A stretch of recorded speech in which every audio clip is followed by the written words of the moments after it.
talk to us a little bit more about the process of writing that book? I know that you blogged through it while you were writing it, and at times it seemed very difficult, and you were quite honest about that. It was really hard. A lot of it was hard because of the nature of it. I was approached by a publishing company, and they had a vision. They wanted to be very lifestyle-y, very coffee table book ready, and the kind of stuff that usually comes out of me is very, very silly, but I like to write more essays and more weightier matters. And so a lot of it was just coming to terms with the fact that there was an audience that wanted me to talk about clothes and, you know, my hair, and I didn't feel equipped for that. I didn't feel like I was an expert in it enough. I felt really insecure about my sense of style and about my makeup and my hair, you know, like the basic things that we all felt insecure about in middle school. So it was kind of like this moment of being 13 all over again. It was terrifying. It was very, very scary. But I got to the point where I realized, you know what? People are going to hate me for whatever they want to hate me for. And in the long run, if 5 people like it, that's worth it. And I think more than 5 people have liked it, because you're currently sitting on a whole bunch of lists on Amazon of the what is it called? Is it the most purchased, or? It's like they have the hot new releases, and yeah, for whatever reason, I've been on there for a few days. It's wild. It's completely crazy. So where can we get the book? You can get it at retailers all over the country, all over the world. I've seen myself popping up in Barnes & Noble quite a bit, Amazon UK. I heard that it's hard to get my book in China, but that's the first I've heard of having a hard time getting it delivered. It should be pretty much, the internet's a great thing. Yeah, absolutely. Now, I know this is a tough thing to answer, but are there any bits of your writing or any blog posts or any chapters in your book that are really special to you? You know, my favorite essay I think I've written in a long time was on Shirley's Drapes, the essay about my grandma and her struggle with Alzheimer's and her struggle to create a home for herself and for her family.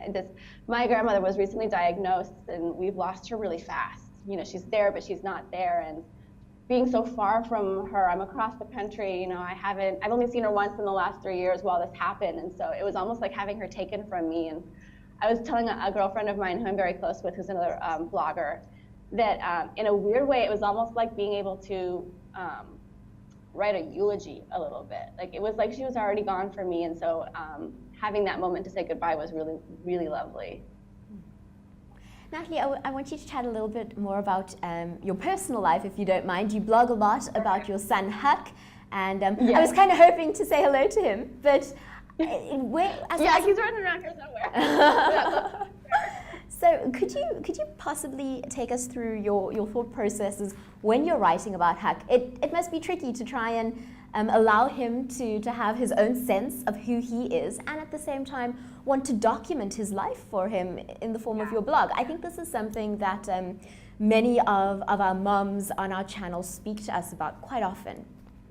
Yeah, and this is something that I've kind of lucked into, because I feel for me, I've been writing about myself for so long. I wrote before Huck for a long time, and at this point in the blog especially, he's kind of more of a character than himself, if that makes sense. I'm able to write about the parts of him that I feel comfortable sharing, and that my husband feels comfortable with me sharing. And Huck at this point he really is aware. He's aware of the camera. He understands Instagram, and we talk about it a lot. You know, do you want me to Instagram this picture? And he'll say, he calls it FaceTime. Will you FaceTime that picture, Mom? And I'll say, sure, yeah, that's a great idea. I mean, he understands it in the way that a 4-year-old can, and it's my job as a writer, as a blogger, to talk about him from a mothering standpoint, and not to tell bits of his story that don't belong to me. So I kind of just take it one day as it comes, and just, you know, work with him on it, I guess. I think that's a really interesting and amazing point. It's that you're working with him and not doing something to him or for him even. Yeah, you know, he and I have never really had that standard parenting relationship where he was the kid and I was the mom. I don't know what it was. I don't know if it's because it was so hard for me to get pregnant, or if it was the nature of how things were really unsteady when I was pregnant. We moved from Idaho to New York City, and we stopped in Salt Lake City across the way. I had like a million different doctors. It was a mess. And so by the time he was here, he didn't really seem like my baby or my child so much as a cohort, sort of. Like, we were like partners in crime. We had been through all this together, and taken so long to find each other that I don't know, something about, maybe he just has an old soul, but it's always felt more like a collaboration between the two of us and, you know, a little give and take. So far it's working. We'll see. You know, one of these days I'll lay the smack down and play, you know, Power Mom and be like, listen. But we haven't gotten there yet. Well, maybe you'll have a few years before you have to pull that card. He's going to turn 16 someday. I'm prepared for it.